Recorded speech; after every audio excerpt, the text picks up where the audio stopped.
Sì, sono a bordo di una bellissima BMW Serie 2 del 2017. Per la precisione si tratta di una 230i.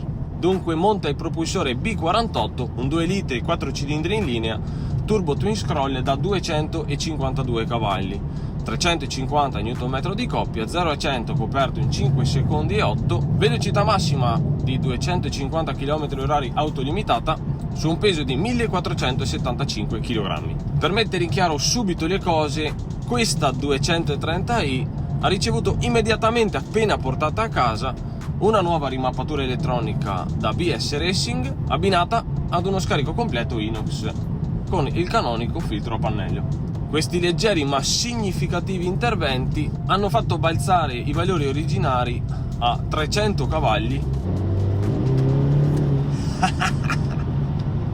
e 430 Nm di coppia. Ora è molto più divertente. Se volete anche voi una nuova mappatura elettronica per la vostra auto, potete rivolgervi direttamente a Carrozzeria Azzolin. È infatti nata da poco una collaborazione proprio con BS Racing, dunque se volete far volare la vostra auto, cliccate il link in descrizione per maggiori informazioni.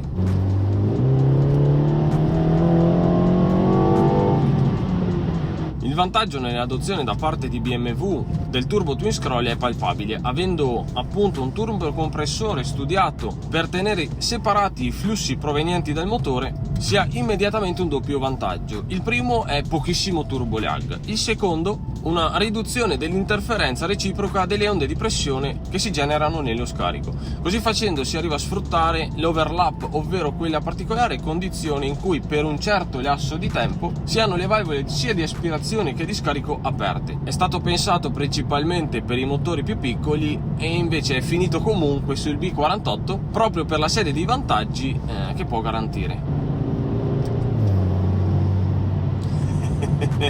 Ha un sound davvero molto cupo, quasi ti impaurisce. In abbinata a questa unità motore troviamo le abitue della trazione posteriore, mentre il cambio invece è uno ZF automatico sequenziale ad 8 rapporti. Ottima la modifica delle palette al volante, ora in alluminio sono molto più grandi.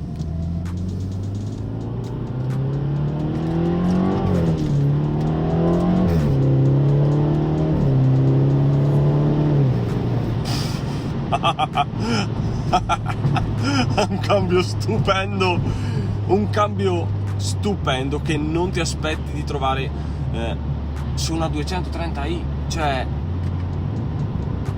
sentite come borbotta.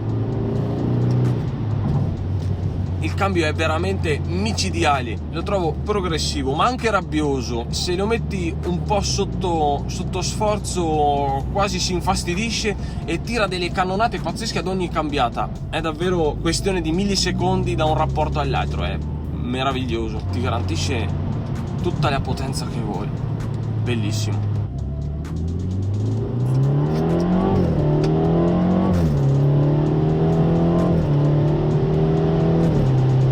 Porca,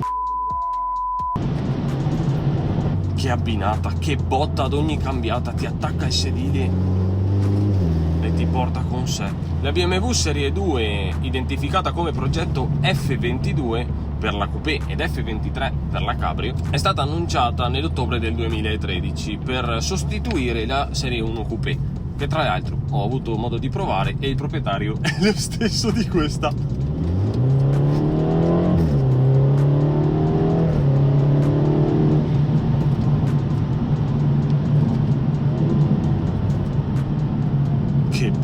Che bomba! In commercio dal 2014 gode della nuova nomenclatura che BMW ha scelto per identificare le proprie vetture, con i numeri pari, le coupé cabriolet, basate sulla meccanica delle berline identificate con il numero dispari precedente.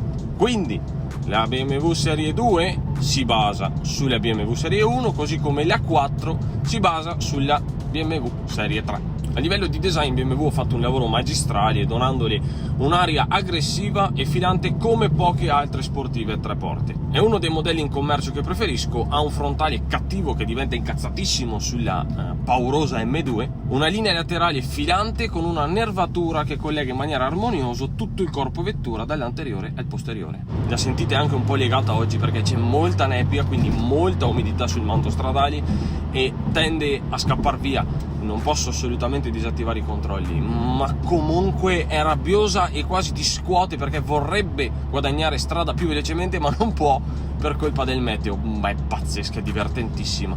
Un'altra chicca che ho notato del cambio è che mentre stai andando, sei in D, tocchi la paletta, passa subito in manuale ai sequenziali al volante, poi se per un po' tu non fai nulla, tac, ritorna in D e si prende le marce lei.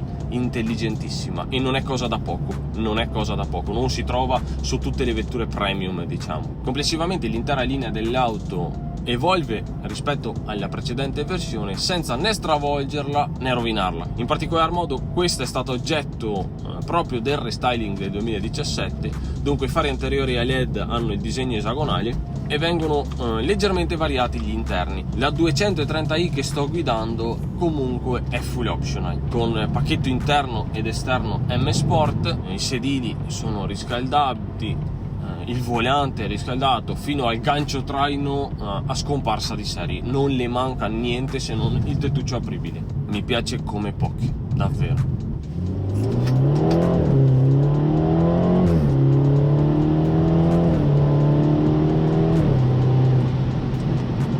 Esteticamente è stata ulteriormente migliorata sempre dalle sapienti mani di Carrozzeria Zolin. È stato aggiunto uno spoiler dietro, un nuovo diffusore che ingloba la linea di scarico a 2 uscite, i fari posteriori sono stati oscurati ed inoltre sono stati sostituiti i cerchi e l'impianto frenante. Quelli che vedete sono dei VMR da 19 pollici su gomme Hankook Ventus S1 Evo 3, da 2,25-35 davanti e da 2,45-30 dietro. È un'auto non fortunatissima in Europa a livello di vendite, dove le coupé stanno via via quasi scomparendo purtroppo. La cultura dell'auto sportiva a 3 porte è stata vergognosamente soppiantata dalla comodità e dallo spazio. Anche i più giovani ormai vengono attratti più dalle 5 porte e addirittura dai SUV. Pazzesco. Reputo dunque questa bellissima vettura un grido di resistenza, un'auto che sarà sempre apprezzata e necessaria per non far sparire la voglia negli appassionati, anche che verranno, di avere un'auto prestante e non esclusivamente confortevole. Ma che confortevole! Fantastica!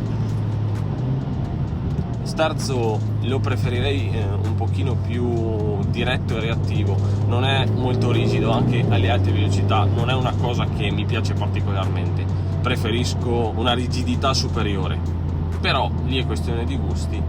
Anche l'assetto non è tra i più rigidi, è l'M Sport ma è di serie, personalmente ha un'impostazione tutto sommato sì sportiva, però molto comoda, molto più comoda di come di solito mi approccio alle auto.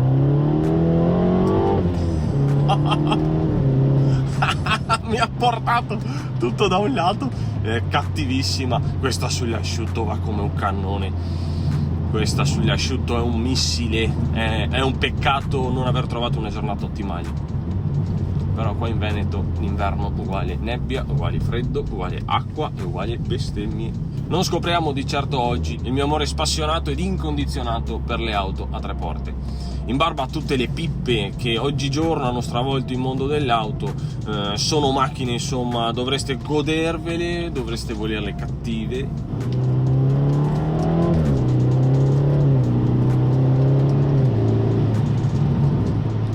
Non mansuete piene di Apple CarPlay e varie. Se volete guardarvi Netflix ve lo guardate a casa.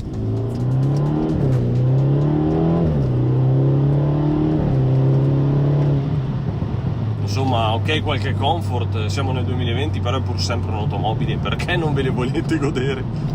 Con un prezzo di listino che parte dai 44.500 euro si può trovare senza troppi chilometri ad un prezzo assolutamente accessibile che si aggira dai 25 ai 30.000 euro. Se state pensando di prendervi una sportiva ma non sapete che fare, sapete che questa ha tanta potenza da offrire e vi regalerà momenti di gioia ad un prezzo d'acquisto e mantenimento tutto sommato più che umano.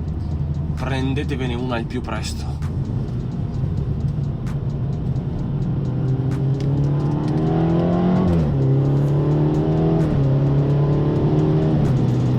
Precisissima.